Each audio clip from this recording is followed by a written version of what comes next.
take your seats, as I've got a special TV lesson incoming. Oh boy! As we'll be covering the absolute greatest Spider-Man, Tobey Maguire? Nicolas Cage.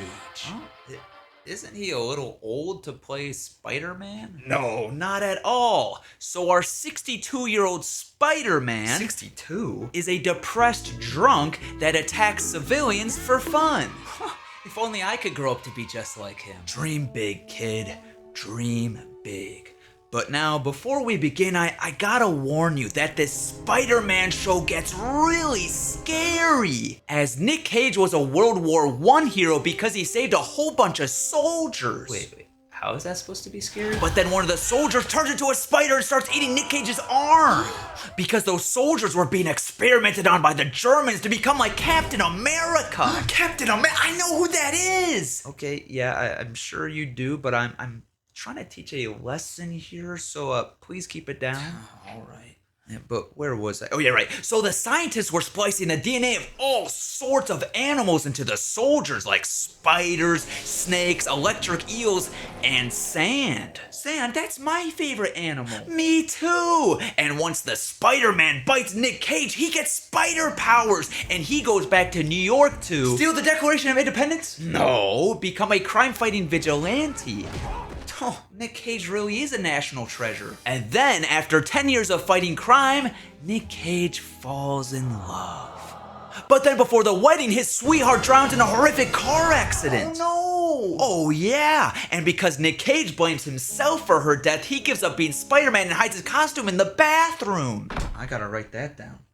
When things go bad, heroes can hide in the bathroom. And then 5 years later, Nick Cage finds out that some of the soldiers he rescued have superpowers too! That's amazing news. Do they form like a super duper Avengers team? Oh, absolutely not, because they're actually some bad guys. Not bad guys. Like Sandman works for a mob boss, and he gets Tombstone to work for the mob boss, and then Electro kisses boys, and then also works for a mob boss. That's despicable! Only someone really evil would work for a mob boss. Oh, and Nick Cage works for the mob boss too. I'm sure he has his reasons. He sure does, because after a while, Nick Cage realized that only Spider-Man could stop evil mob boss man and his gang of supervillains. Wow, maybe he really is a hero. But then he decides he wants to quit being Spider-Man again. Oh.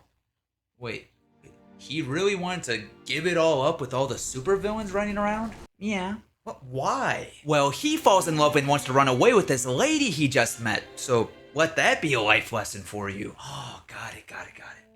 Women will distract you from reaching your full potential. Wait, hey.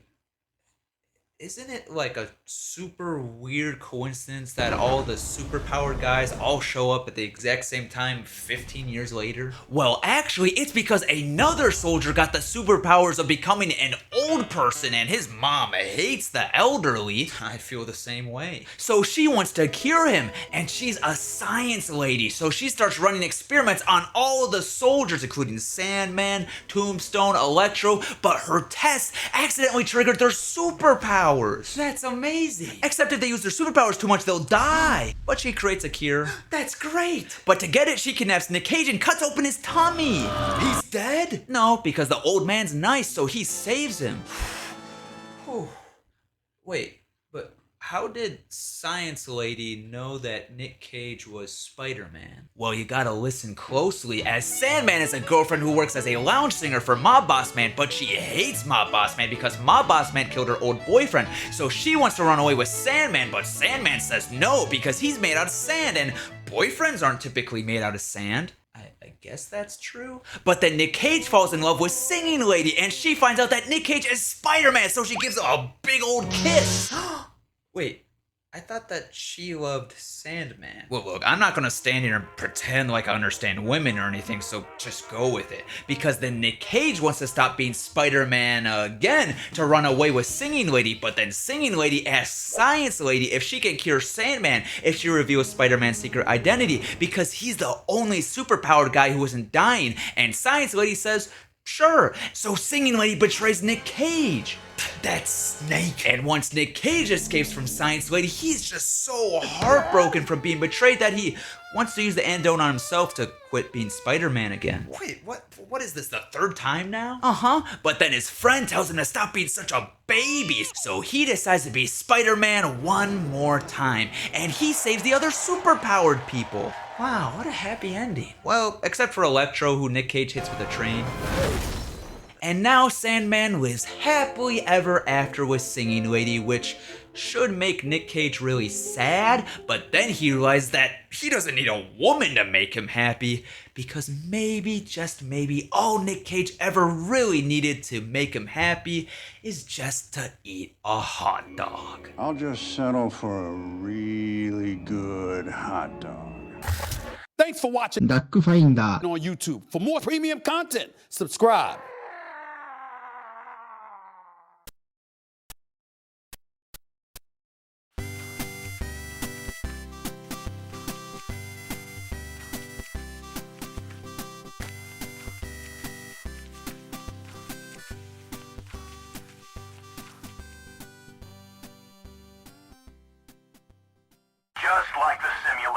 Also, I want that hot dog.